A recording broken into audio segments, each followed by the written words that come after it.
Chapter 321. How about this? It feels similar to me. Question mark. Ellipsis dot question mark. At my question, Griffin Wolf, the mother of heaven, wearing a reinforced suit, narrowed her eyes. Amber eyes stared at the screen of the terminal pad. PS-111 next to him also bent down and looked at the pad together. The red camera lens that replaced the eyeball repeatedly contracted and expanded. I am not the only one in this mansion right now. After getting information about the cold-blood slaves from Lovitz, I called the kids. After comparing the growth prediction simulation of the search target, it was 78% consistent with the characteristics described by middle baby. Wait, it gets even more confusing when you say it like that. As you can see, Heavenly Mother and PS-111 are checking out the slaves I have selected. Number 26 and Adai went to look inside the mansion. My impression has changed a little, but I think it's true. Really? Because it's been a while since I've seen you. In fact, I would say that it has changed less than expected. Sky's mother looked at the screen in silence for a moment and nodded slightly. I'm glad. The search for the 22nd ranker, which started on the streets of Gwangyang, is now nearing its end. About 2 months ago, Alcady sold Coldblood, estimated to be ranked 22nd, to Lovitz, a slave trader in the water fortress. And Lovitz rented the slaves he purchased to luxury hotels. Due to the setting, the cult does not view cold blood very positively. They are considered cultists or criminals, so they are not suitable to work as employees in luxury hotels. When I asked Inyancheng, he said that the hotel deliberately requested it to be used for entertaining other races. For a cold blood, he doesn't look bad, and he's obedient to customers, so he gets quite good reviews. When I just heard the story, he seemed like a player. It's unusual to work at a cult's luxury hotel while being cold blood. However, it is difficult to view it as conclusive evidence that he is a player. Also, 22nd place is being chased by the dominant rankers. Since hiding secretly wasn't enough, what were they thinking when they went to the place where the upper class of each faction frequented? Or did you collude with another player? I thought it was possible until I came here. However, when I actually got here, it was ambiguous. If he colluded with a faction other than the ruling faction, why would he be a slave? Just because the cult is more humane than Megacorp or Star Union does not mean it is kinder to slaves. If that were the case in the first place, we wouldn't even use the word slave. It won't be easy to enslave a player unless you promise them a fairly good reward. Although it is difficult to see him as a semi-forced slave, Lovitz said he was evaluated as a good slave. Although methods such as mind control and parasites can physically oppress the opponent, they cannot make them do their job well. Of course, you have to see the face in person. Unless it has been confirmed that the opponent is really ranked 22nd, there is no point in worrying any further. Still, I think I'll have to see you in person to know for sure. Heavenly Mother added that she thought the same thing as me. I also nodded in agreement. Question mark. Big adult. Then Adai called me. The dog, who was running around like a large dog excited about coming to a new home, came up to me. Its long, plump tail can be seen wrapping around the wooden barrel. Question mark. This. Eat. Zoo, huh. He put down the wooden barrel next to me and tapped my leg with his tail. A sweet scent came from the barrel and the guy's body. Alcohol. While processing Lovetz's slaves, I saw a place where there were a lot of items that looked like oak barrels piled up. One of the slaves came out holding a bottle of wine, so I thought it was a liquor store, but it turns out it was real. Isn't that alcohol? I think so. Question mark. Delicious. Together. Eat. It's alcohol. I have never drank alcohol since coming to this world.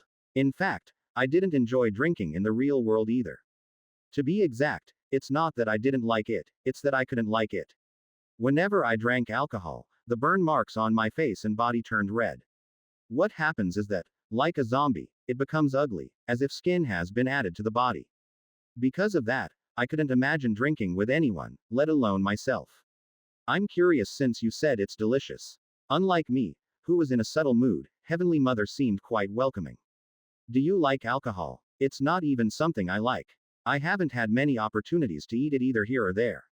I'm interested in the idea of a drink mixed with alcohol.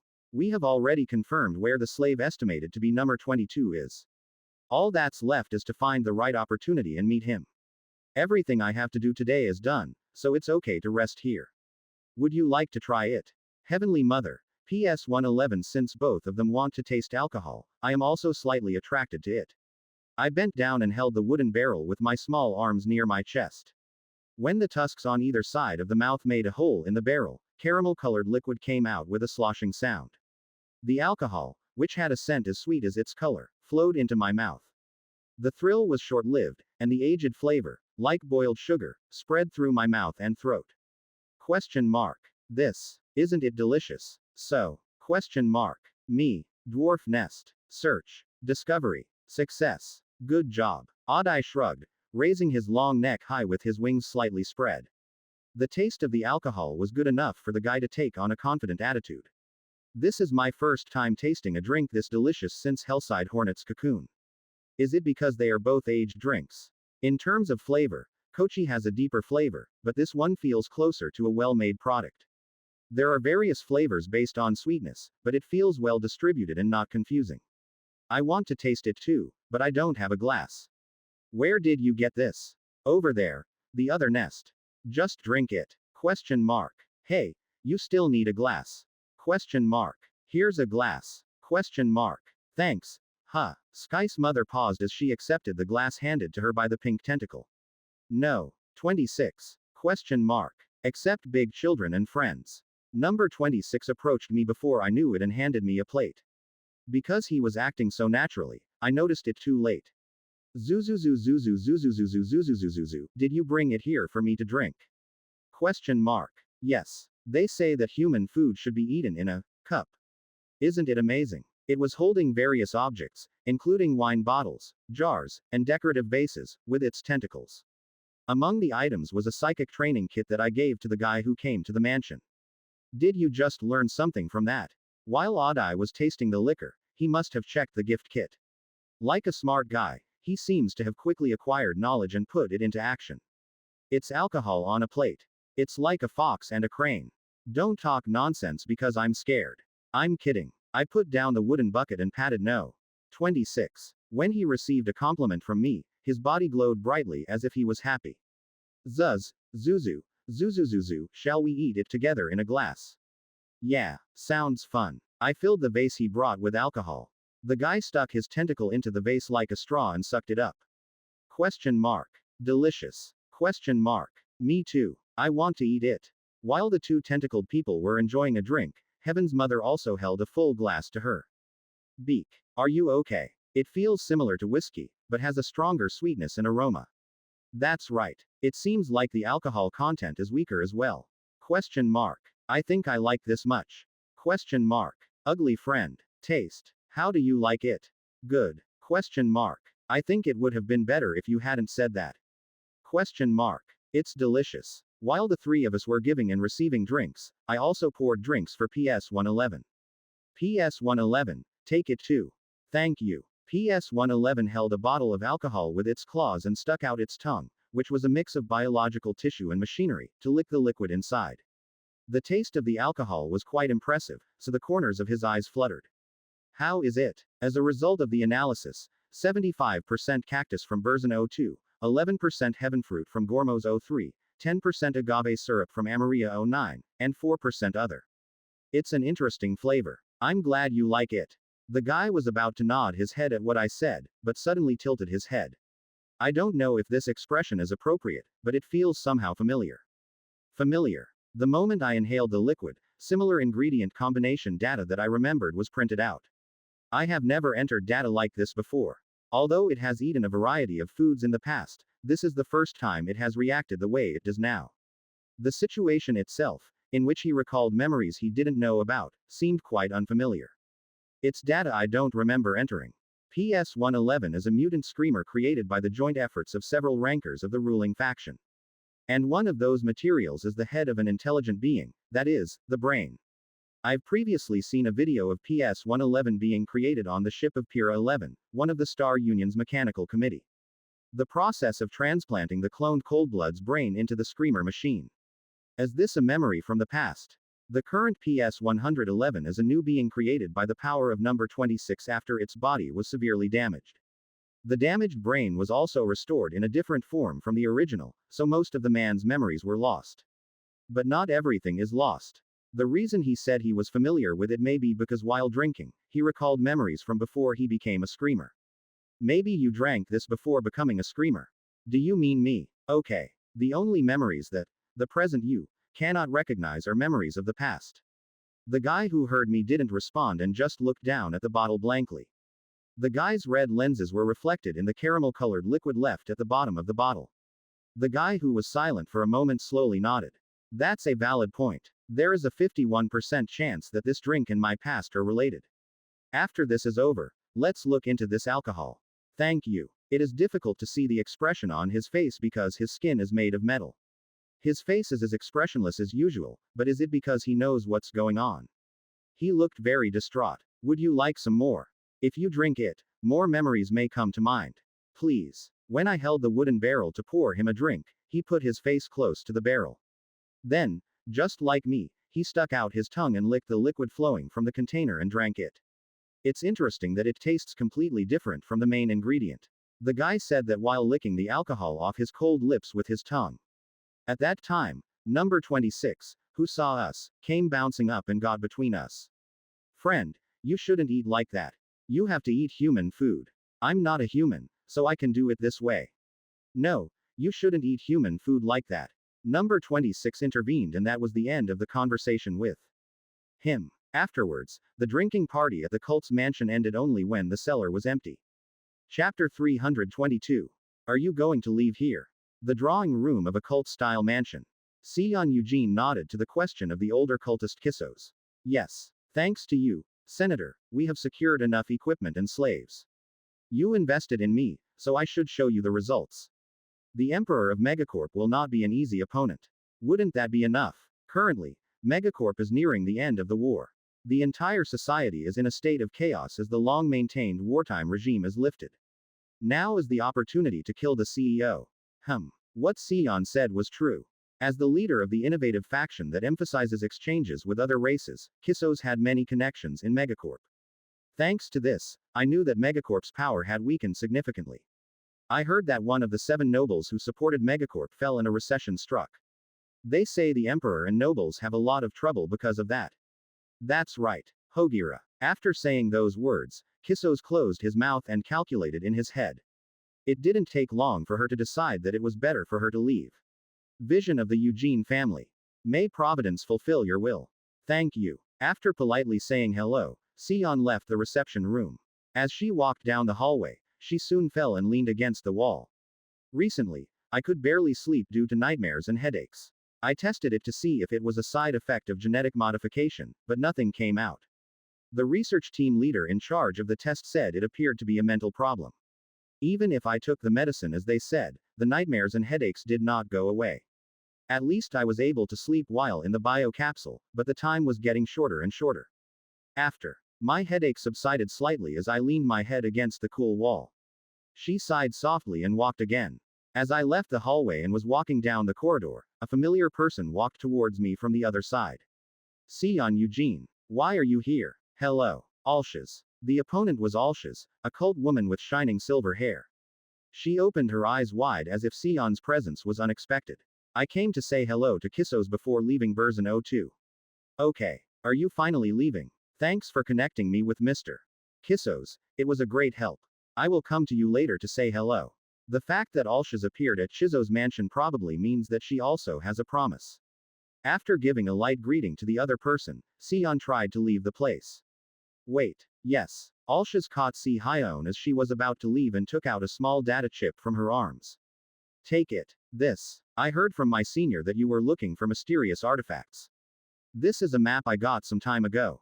As soon as the word, map, came out of her mouth, Sion's heart pounded loudly. Her black eyes were fixed on the data chip in her palm. Did you say map? Actually, it's embarrassing to even call it a map.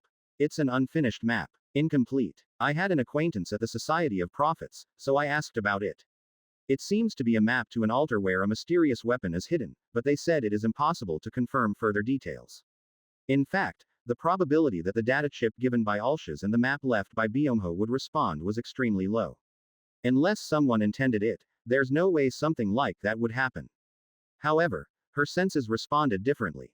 I had a strong belief that this data chip might be the key to restoring the damaged map. Sion asked Alshes, barely suppressing his emotions with reason. Why are you giving me a map that leads to where the weapons are hidden? Honestly, I'm interested, but I am the captain of an imperial carrier. You cannot move carelessly by following uncertain information. But unlike me, Sion doesn't have such limitations. That's true. Like the elders, I am also invested in Sion. Sion achieving his goal is also beneficial to me. So please take it. Sion met Alcius's gaze and felt the other person's sincerity. That female cult really wanted her to have this map. Other than that, I felt no other emotions. You are an important element in the great plan. You don't have to worry about anything. Thank you. In the end, Sion decided to receive the data chip. Once an amorph reaches sub-adult form, it becomes immune to most poisons. This is thanks to the characteristic, complete immunity, obtained as a semi-adult perk. Even though I drank a huge amount of alcohol, my body did not change at all. I haven't felt drunk at all since I started drinking. In fact, if it were Amorph's body, he wouldn't get drunk or anything even if he didn't have the perfect immunity trait. Since their overall metabolism is excellent, they will break down alcohol quickly. This was similar to other kids besides me. Number 26 and PS111 showed no change at all even after dozens of wooden barrels were emptied. Of course, not everyone was completely sober. In Oddai's case, it was noticeable that the more he drank, the better he felt. I had a similar reaction when I ate the cocoon of a Hellside hornet. The other Galagons that were drinking the cocoon liquid at the time also looked happier than usual. Could it be said to be close to the feeling that wild animals get intoxicated by eating fermented fruit? However, it seems that Oddai did not know that he had a body that could be taken. The guy who was very drunk ran around the room and fell asleep in my arms. And now he's sleeping in the room that the owner of the mansion used. It looks like Oddai is still sleeping. Yes, Heavenly Mother, with a towel draped over her shoulder, looked into the room and said. There were a lot of water droplets on her fur, as if she had taken a bath as soon as she woke up. The wet fur stuck closely to the body, leaving the body exposed. Even if the level of deification increases, nothing much has changed. There was a tattoo of agate-colored wings on her naked back. When there is no battle, wings are cumbersome to move, so I often turn them into tattoos and store them. I think they changed it to a tattoo on purpose because if the wings get wet, it becomes a hassle to dry them. Anyway, except for the wing tattoo, not much has changed from his previous appearance. So when do you plan on meeting the slave you presume to be? Wolf, a griffin with a beautiful body, asked as he wiped his fur with a towel. I looked away from her body and said what I was thinking.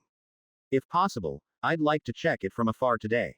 Today. That quickly. Because there is a possibility that the opponent is not ranked 22nd. Just confirm before talking face to face.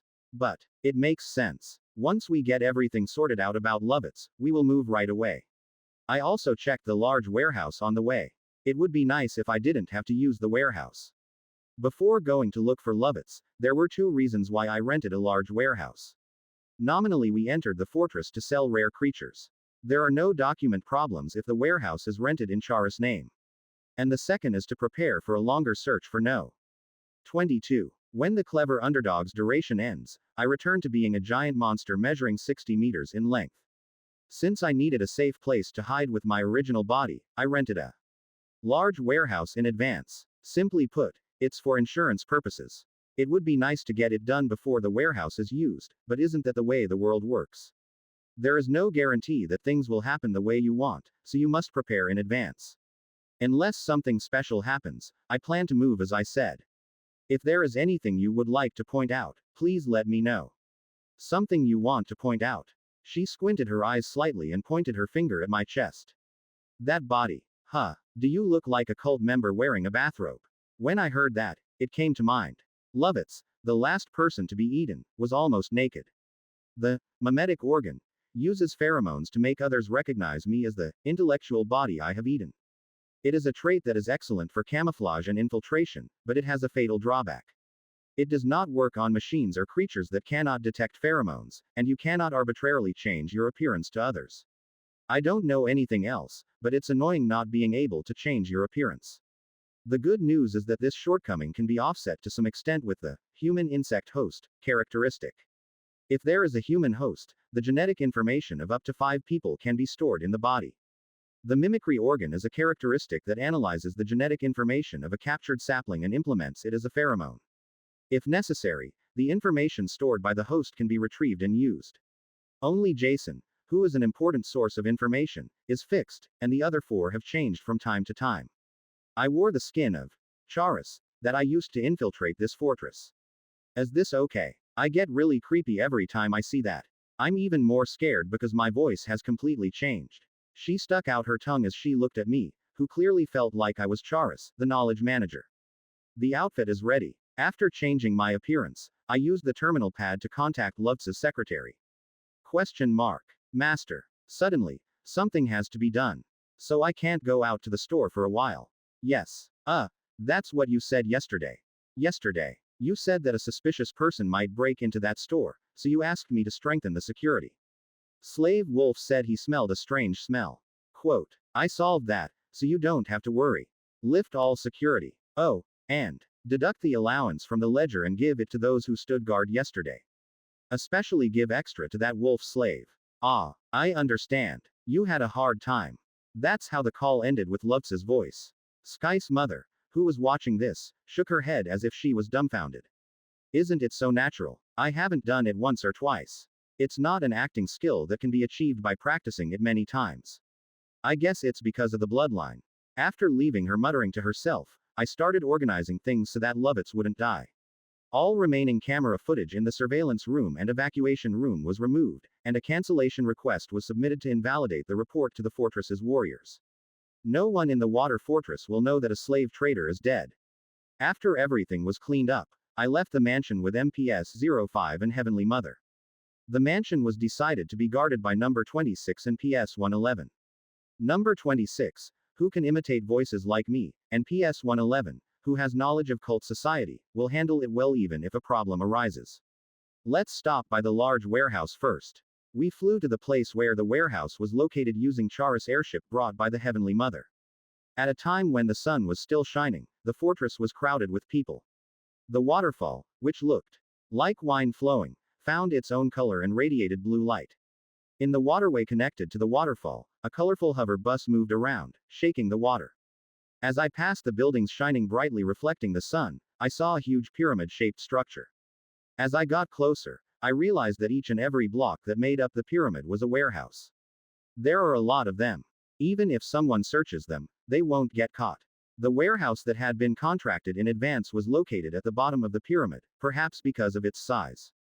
When I entered using Charis terminal pad, I found that Lutz's mansion was large enough to fit into the entire house. But the height isn't that high. It was lower than the tunnel where we fought the cultists before entering the fortress. It's to the point where I have to lie face down for my body to return to its original state. Well, if you think about it, unless you are putting in a very large creature like a sea demon or gigantarium, there is no need for it to be that tall. We need to find that kid as quickly as possible. Small. Height. Littleness. I know. I left the warehouse hoping that the slave I would check today was number 22. The warehouse is done. Next time, I entered the new destination with my small arm on my chest. The hotel where the cold blood slaves are located is on the north side. Going to the hotel directly is risky. Instead, it would be better to go to the slave quarters and wait. After completing the input, the airship went straight in the opposite direction from the center. The warehouse pyramid is a place where customers and merchants store their products. It is not far from the streets where luxury hotels are located. As soon as I left the huge warehouse pyramid in an open area, buildings of a very different shape from those in the center caught my eye. A large lake that appears to be a water source. Buildings in various shapes are floating above it. These are expensive buildings incorporating magnetic levitation technology that can only be used on large ships, that is, larger aircraft than hoverboards. The sight of hotels floating above the lake was reminiscent of lotus flowers blooming on the water. That's similar to what I saw in the game.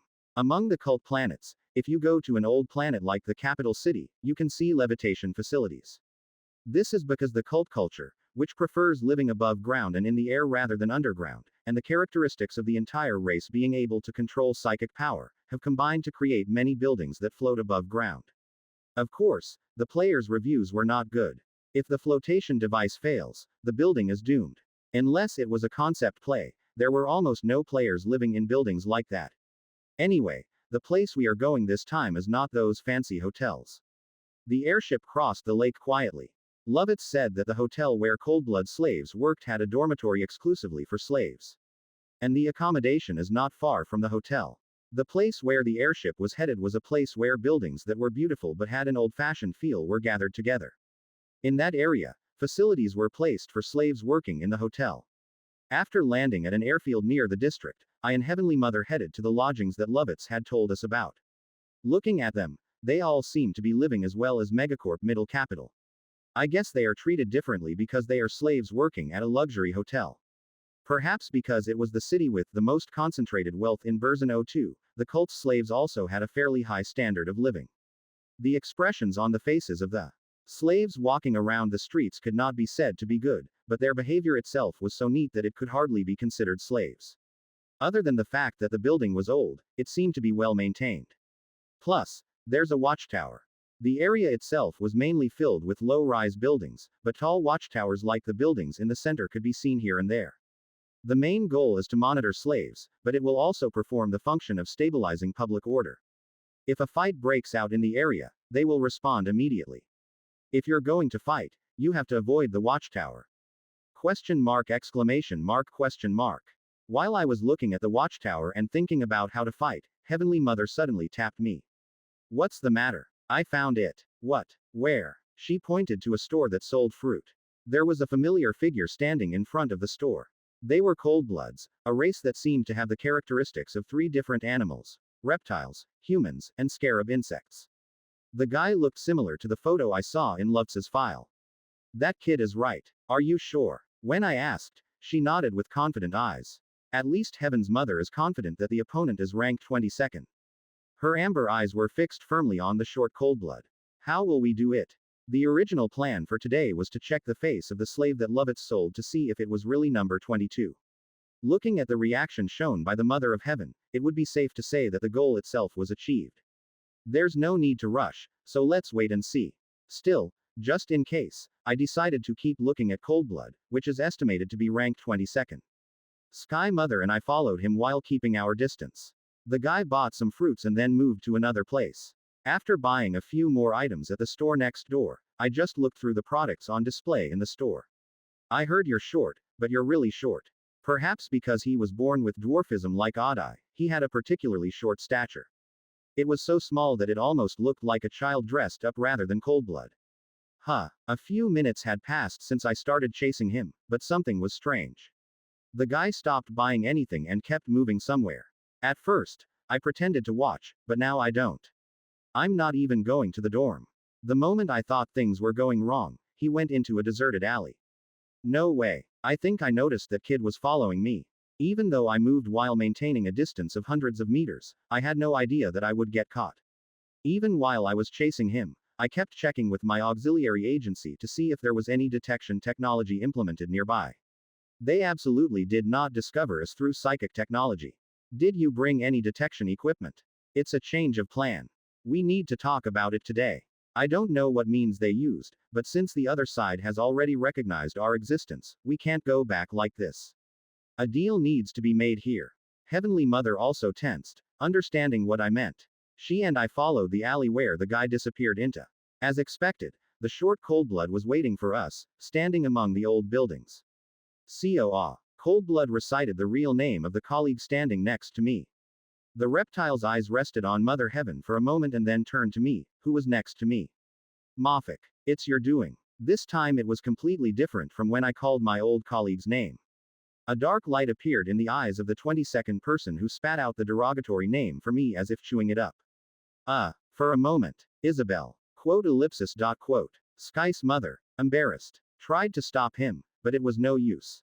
The 22nd place, or rather the cold blood ranker called Isabel, had already taken out an object that appeared to be a weapon. This, judging by the atmosphere, it was unlikely to be resolved easily. As if there was no need for further conversation, Isabel rushed towards me. Chapter 323. An alley located between old buildings. Isabel approaches me in one leap. The curved sword in my hand flies toward my head with the agility of a wild beast on the hunt. I kicked the ground with all 4 legs, pulled my upper body back, and swung my 2 tails at the same time.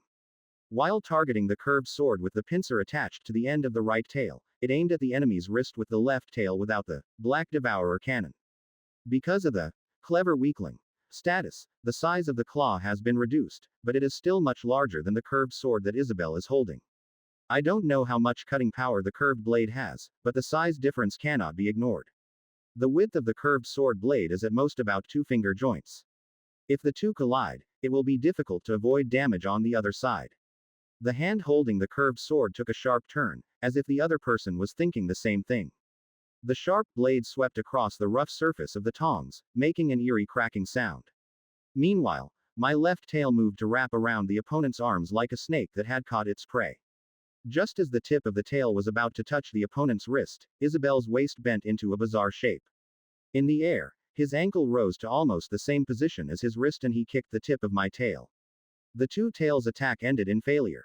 She took a step back using the kick of her tail. However, I also predicted that it would be difficult to inflict a meaningful hit with the tail. I kicked the floor with all 4 legs. TCH. A clicking sound is heard from the enemy who has just landed on the ground. The guy rolled to the side to avoid me charging at him like a bull. He kicked her with her hind legs as if talking to a horse, but she avoided it with her agile movements. Not only that, but he climbed on my back like an insect or a lizard clinging to a wall. Where? On my back, covered in shaggy fur, there is a nest of insects hiding.